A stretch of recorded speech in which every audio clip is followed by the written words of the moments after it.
വിശുദ്ധ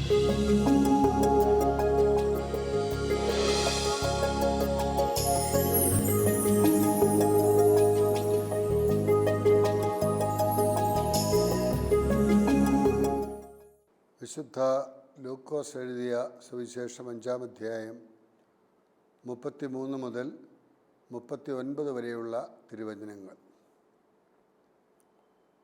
അവർ അവനോട് പറഞ്ഞു, യോഹന്നാൻ്റെ ശിഷ്യർ പലപ്പോഴും ഉപവസിക്കുകയും പ്രാർത്ഥിക്കുകയും ചെയ്യുന്നു. ഫരിസേയരുടെ ശിഷ്യരും അങ്ങനെ തന്നെ. എന്നാൽ നിന്റെ ശിഷ്യർ തിന്നുകുടിച്ച് നടക്കുന്നു. യേശു അവരോട് മറുപടി പറഞ്ഞു, മണവാളൻ കൂടെയുള്ളപ്പോൾ മണവറത്തോഴരെ കൊണ്ട് ഉപവസിപ്പിക്കുവാൻ നിങ്ങൾക്ക് കഴിയുമോ? എന്നാൽ മണവാളൻ അവരിൽ നിന്ന് അകറ്റപ്പെടുന്ന ദിവസങ്ങൾ വരും. അപ്പോൾ അവർ ഉപവസിക്കും. അവൻ അവരോട് ഒരു ഉപമയും പറഞ്ഞു.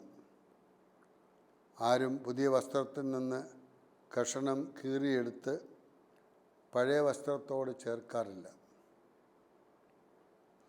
അങ്ങനെ ചെയ്താൽ പുതിയ വസ്ത്രം കീറുന്നു എന്ന് മാത്രമല്ല, പുതിയ കഷണം പഴയതിനോട് ചേരാതെ വരികയും ചെയ്യും. ആരും പുതിയ വീഞ്ഞ് പഴയ തോൽക്കുടങ്ങളിൽ ഒഴിച്ചു വയ്ക്കാറില്ല. അങ്ങനെ ചെയ്താൽ പുതിയ വീഞ്ഞ് പഴയ തോൽക്കുടങ്ങൾ ഭേദിച്ച് ഒഴുകിപ്പോകും. തോൽക്കുടങ്ങൾ നശിക്കുകയും ചെയ്യും. പുതിയ വീഞ്ഞ് പുതിയ തോൽക്കുടങ്ങളിലാണ് ഒഴിച്ചു വയ്ക്കേണ്ടത്. പഴയ വീഞ്ഞ് കുടിച്ച ഒരുവനും പുതിയത് ഇഷ്ടപ്പെടുകയില്ല.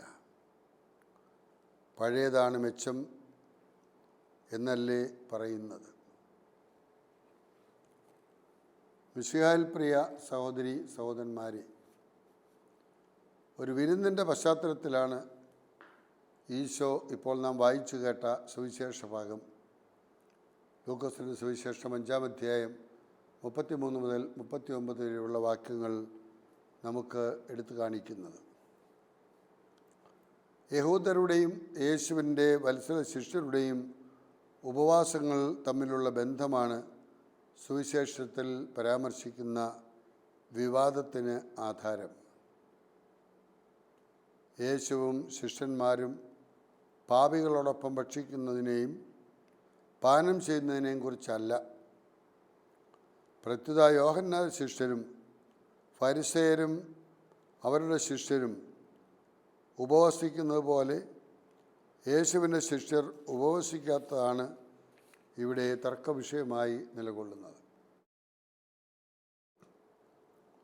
സ്നാപകൻ്റെ ശിഷ്യരും ഫരിസേയരുടെ ശിഷ്യരും ആഴ്ചയിൽ 2 തവണ തിങ്കൾ, വ്യാഴം എന്നീ ദിവസങ്ങളിൽ ഉപവസിച്ചിരുന്നതായി ലേവ്യ പുസ്തകത്തിൻ്റെ 16-ാം അധ്യായം 29 മുതൽ 31 വരെയുള്ള തിരുവചനങ്ങൾ നാം വായിക്കുന്നു.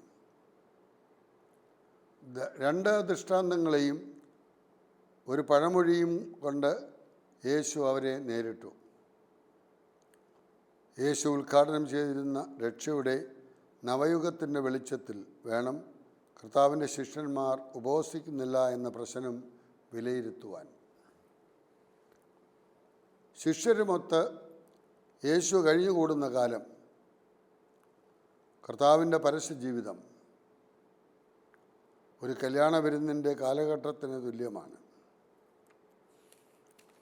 യേശുവാണ് മണവാളൻ. ശിഷ്യർ മണവാളൻ്റെ തോഴരും. വിവാഹ ആഘോഷ വേളയിൽ അതിഥികൾ ഉപവസിക്കാറുമില്ല. എന്നാൽ ഉപവാസത്തിന് യേശു എതിരല്ല എന്ന് 5-ാം അധ്യായത്തിൻ്റെ 35-ാം വാക്യത്തിൽ, ലൂക്കായുടെ സുവിശേഷം 5-ാം അധ്യായത്തിൻ്റെ 35-ാം വാക്യത്തിൽ നാം വായിക്കുന്നു. മണവാളൻ രംഗത്ത് നിന്ന് മാറിക്കഴിയുമ്പോൾ ശിഷ്യർ ഉപവസിക്കും. ഉപവാസം എന്ന മതാചാരത്തെ അപഗ്രഥിക്കുവാനും തനിമ വീണ്ടെടുക്കുവാനും യാഥാർത്ഥ്യം ചൈതന്യം വീണ്ടെടുക്കുവാനും ഈശോ ഇവിടെ ശ്രദ്ധിക്കുന്നു. എല്ലാ ആചാരങ്ങളും അനുഷ്ഠാനങ്ങളും യേശുവിൽ നവീകരിക്കപ്പെടണം, യേശുവിൽ അർത്ഥം കണ്ടെത്തണം. ഇക്കാര്യം പുതിയ വസ്ത്രകഷണത്തിൻ്റെയും പുതിയ വീഞ്ഞിൻ്റെയും ദൃഷ്ടാന്തങ്ങൾ സംശയലേശമിന്യേ നമുക്ക് അവിടുന്ന് വിശദമാക്കുന്നു. പഴയ വസ്ത്രത്തിൻ്റെ കീറിയ ഭാഗം നന്നാക്കാൻ പുതിയ വസ്ത്രത്തിൻ്റെ ഒരു കഷണം കീറിയെടുത്ത് അതിൽ തുന്നിവെച്ചാൽ രണ്ട് വസ്ത്രങ്ങളും നഷ്ടപ്പെടുന്ന ഒരനുഭവമാണ്. രണ്ടും ഉപയോഗശൂന്യമാവുകയാണ്. യേശുവിൽ ഉദ്ഘാടനം ചെയ്യപ്പെട്ട ദൈവരാജ്യം എന്ന യാഥാർത്ഥ്യം കാലഹരണപ്പെട്ടതും കേവലം അനുഷ്ഠാന അനുഭവത്തിൽ മാത്രം നിൽക്കുന്നതും തികച്ചും പ്രകടനാത്മകവുമായ ഒരാചാരമായി, ഭക്തിയായി ഒരു തരത്തിലും രൂപാന്തരപ്പെടുകയില്ലെന്ന് ഈശോ സ്ഥാപിക്കുകയാണ്. അത് പുതിയ വീഞ്ഞാണ്. പഴയ വീഞ്ഞ് മെച്ചമായത് എന്ന് പറഞ്ഞ് നിസ്സംഗരായിരുന്നാൽ പോരാ. ഫരിസേയർ പറയുന്നത് പോലെയും ജീവിക്കുന്നത് പോലെയും നാം ജീവിച്ചാൽ പോരാ. മോശയുടെ നിയമത്തിൽ അടിസ്ഥിതമായ മതപാരമ്പര്യം യഹൂദമതം പഴയ വീഞ്ഞിനെ സൂചിപ്പിക്കുകയാണ്.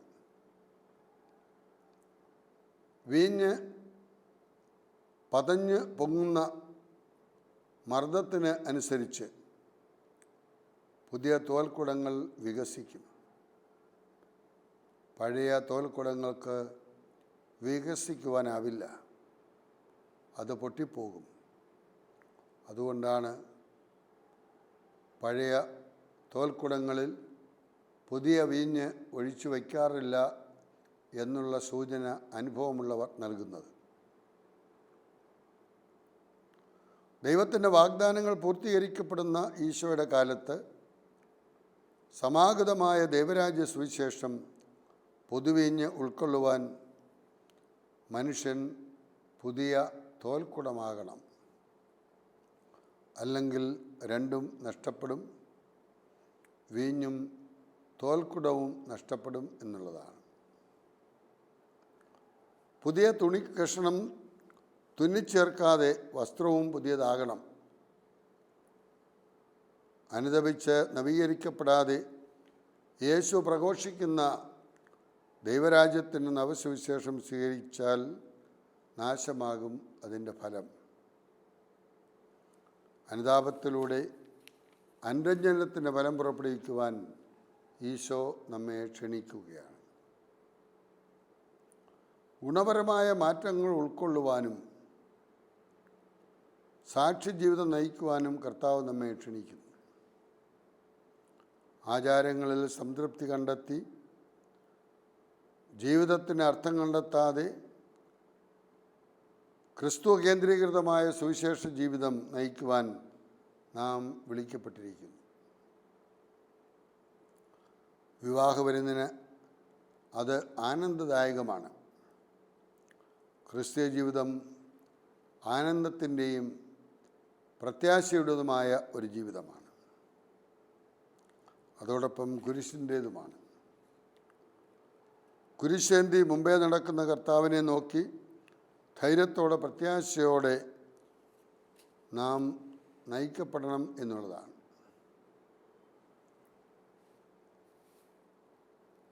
ഈശോ പഠിപ്പിച്ച പുതിയ കാര്യങ്ങൾ സ്വീകരിക്കുവാൻ തയ്യാറാകാതെ അതിനെ തിരസ്കരിക്കുന്നവരെ ഉദ്ദേശിച്ചാണ് ഈ പ്രസ്താവന സുവിശേഷത്തിൽ താൻ ചേർത്തിരിക്കുന്നത്. പുതിയതിൻ്റെ തനിമ നിലനിർത്തണം. പഴയതും പുതിയതും തമ്മിൽ ചേർച്ചയില്ല. ഓരോന്നിനും അതതിൻ്റെ പരിധിയും പരിമിതിയും പരാധീനതയുമുണ്ട്. ക്രിസ്തുമതം യഹൂദമതത്തോട് കൂട്ടിച്ചേർത്ത കഷണമല്ല. യഹൂദ നിയമങ്ങൾ ക്രൈസ്തവർക്ക് ബാധകമല്ല. പ്രിയ സഹോദരങ്ങളെ, മണവാളൻ എടുക്കപ്പെടുന്ന സമയം അത്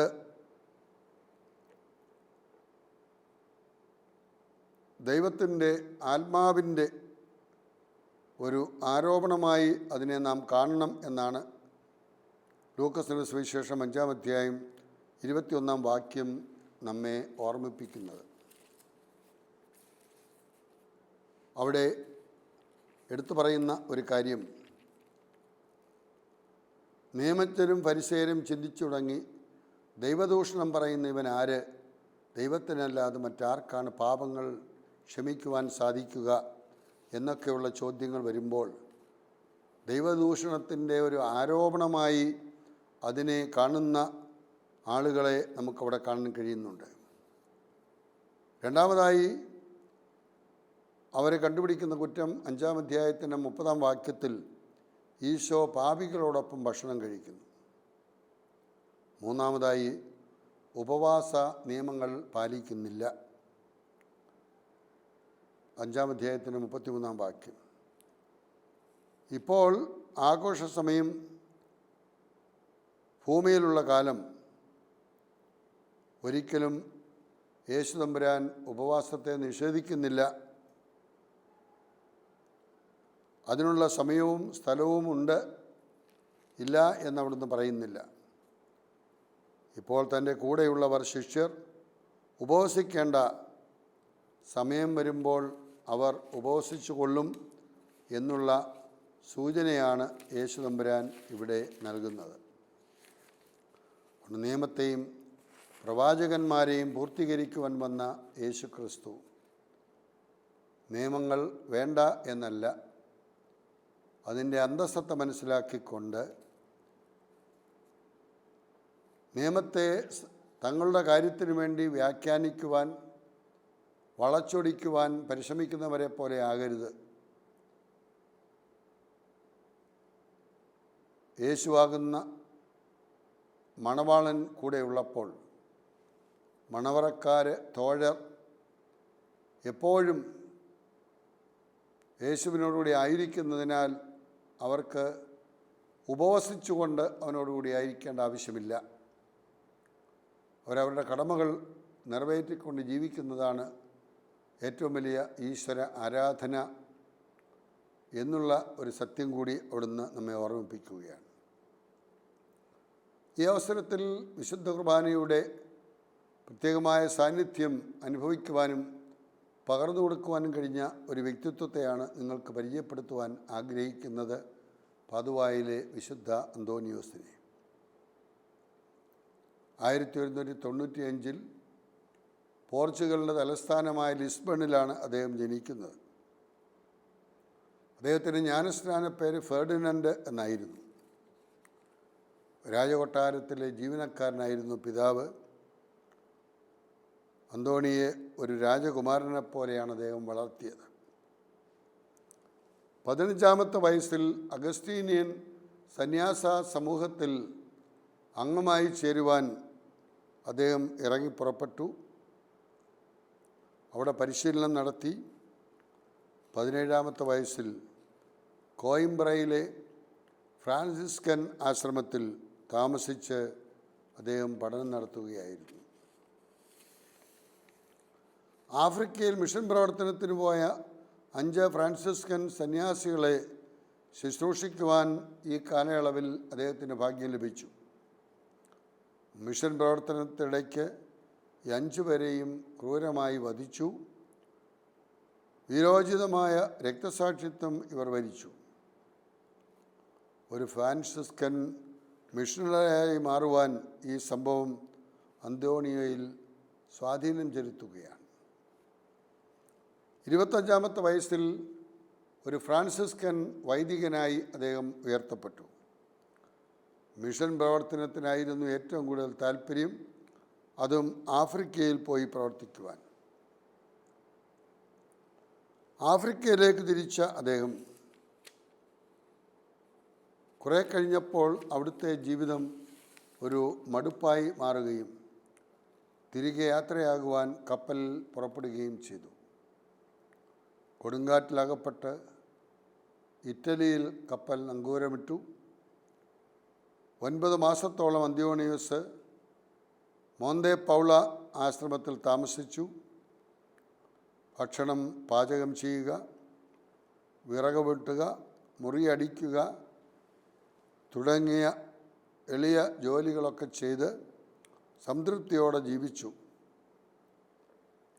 ഇറ്റലിയിലെ ഫോർലി പട്ടണത്തിൽ നടന്ന ഒരു വൈദിക അഭിഷേകത്തിൽ വളരെ ആകർഷകമായി വചന സന്ദേശം നൽകുവാൻ അന്തോണിയോസിന് അവസരം ലഭിച്ചു.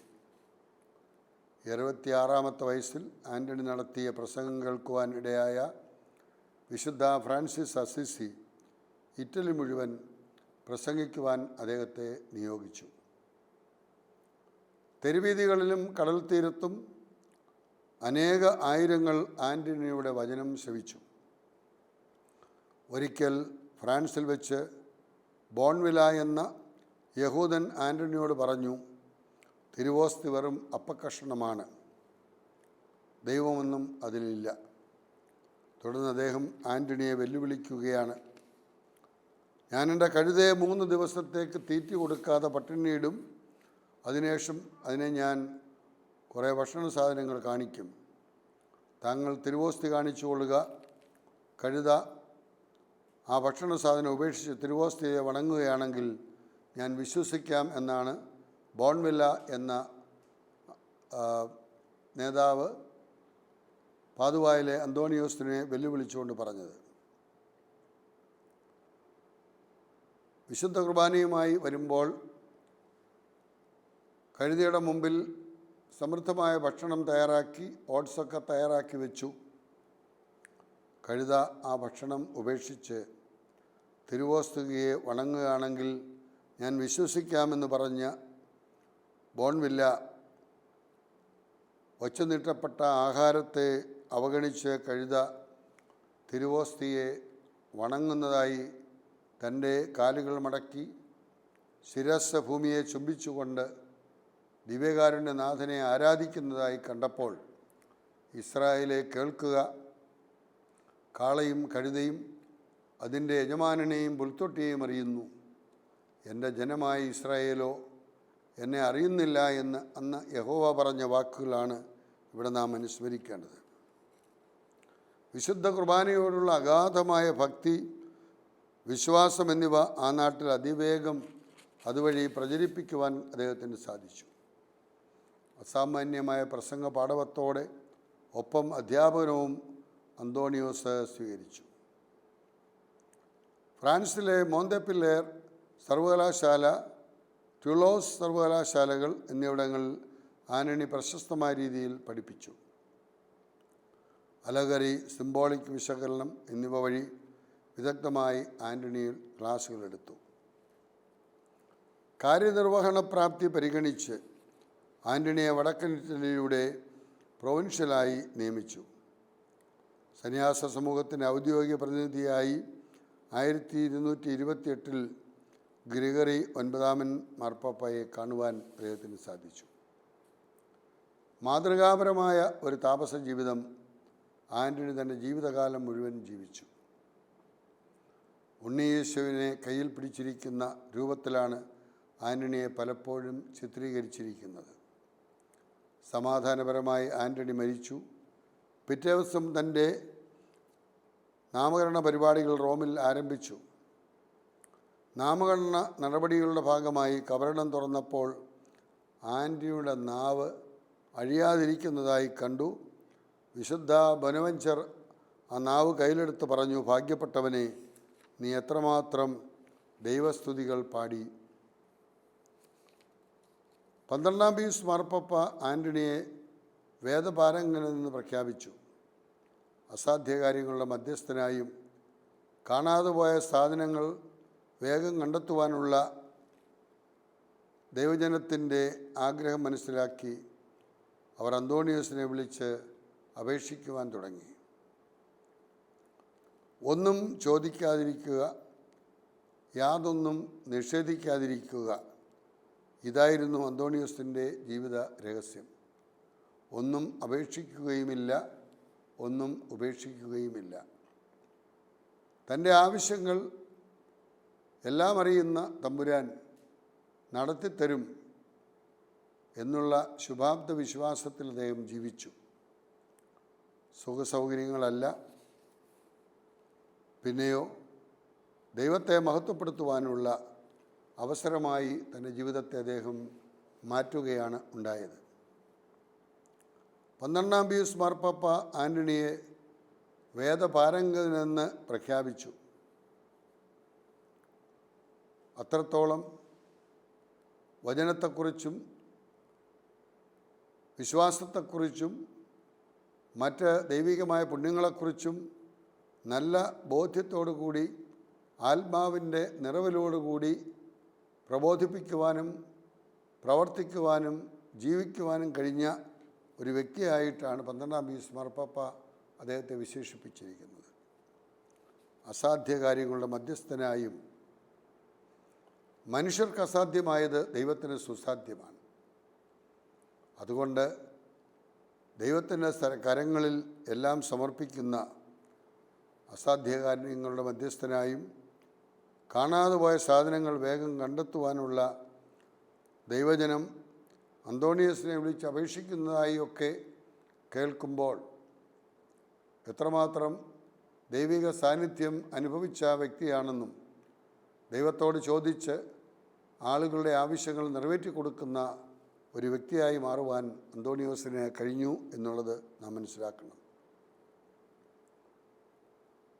ഇന്ന് ചോദിക്കുവിൻ നിങ്ങൾക്ക് തരപ്പെടും, അന്വേഷിപ്പീൻ കണ്ടെത്തും, മുട്ടുവീൻ തുറക്കപ്പെടുമെന്ന് തമ്പുരാൻ പറയുമ്പോൾ താൻ ചോദിക്കുന്നതിനേക്കാൾ എല്ലാം ഉപരിയായി സകലതും നൽകുന്ന നിറവേറ്റുന്ന സർവശക്തനായ സർവജ്ഞാനിയായ സർവവ്യാപിയായ കരുണാമയനായ ദൈവത്തെ മുൻനിർത്തിക്കൊണ്ട് ജീവിച്ച പാതുവായിലെ വിശുദ്ധ അന്തോണിയോസ് നമുക്കൊക്കെ നൽകുന്ന മാതൃക വചനപ്രഘോഷണത്തിലൂടെ ജനങ്ങളുടെ വേദനകളും യാതനകളും ദുഃഖങ്ങളും ദുരിതങ്ങളും മനസ്സിലാക്കി അത് പരിഹരിക്കുവാൻ നാം ഓരോരുത്തരും ആത്മാർത്ഥമായി പരിശ്രമിക്കുമ്പോൾ അതിൻ്റെ ഫലം ദൈവം നൽകുന്നു എന്നുള്ളതാണ്. അപ്പോൾ വിശ്വാസത്തെ സംരക്ഷിക്കുവാൻ വിശുദ്ധ കുർബാനയിലെ ദൈവികമായ സാന്നിധ്യം ജനമധ്യത്തിൽ പ്രഘോഷിക്കുവാൻ കഴിഞ്ഞ അസാധ്യ കാര്യങ്ങളുടെ മധ്യസ്ഥനായ പാതുവായിലെ വിശുദ്ധ അന്തോണിയോസ് ഒരു യഥാർത്ഥ ഫ്രാൻസിസ്കനായി ഈ പ്രപഞ്ചത്തിലെ ദൈവസാന്നിധ്യം അംഗീകരിച്ചുകൊണ്ട് പ്രപഞ്ചത്തിലെ സമസ്ത സൃഷ്ടവസ്തുക്കളെയും ദൈവത്തോട് യോജിപ്പിച്ചുകൊണ്ട് ജീവിക്കുവാൻ കഴിഞ്ഞ ഒരു വ്യക്തിയായതിനാൽ ആധ്യാത്മികതയുടെ ആഴങ്ങളിലേക്ക് ഇറങ്ങിച്ചെല്ലുവാൻ അദ്ദേഹത്തിന് സാധിച്ചു.